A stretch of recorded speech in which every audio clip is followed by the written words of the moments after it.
Good morning, everyone. So I am Jan Paul Yusan, I'm Beryl Lambatin. and today we're going to discuss about what is sole proprietorship. So sole proprietorship is a business that can be owned and controlled by an individual, a company or a limited liability partnership.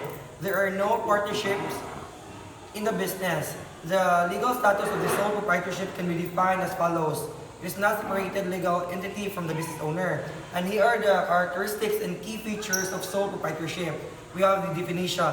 So, the definition of sole proprietorship is it is a non-registered, unincorporated business run solely by one individual proprietor with no distinction between the business and the owner. The owner of the sole proprietorship is entitled to all profits, but it is also responsible for the business debt, loss, and liabilities.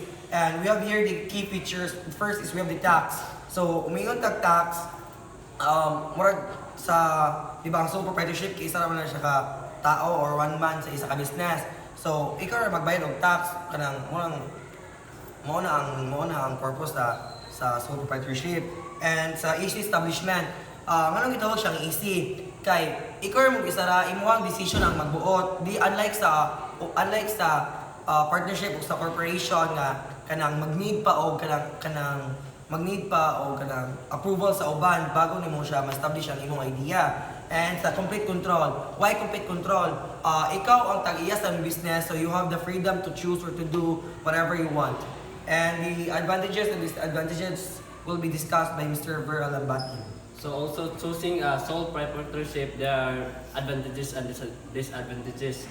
So advantages of sole proprietorship is the main benefits of a sole proprietorship are the pass-through tax advantage, the ease of creation and the loss of fees for creation and maintenance.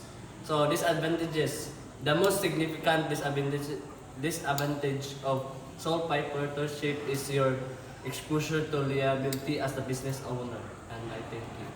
And that will be all. Thank you. Let's go.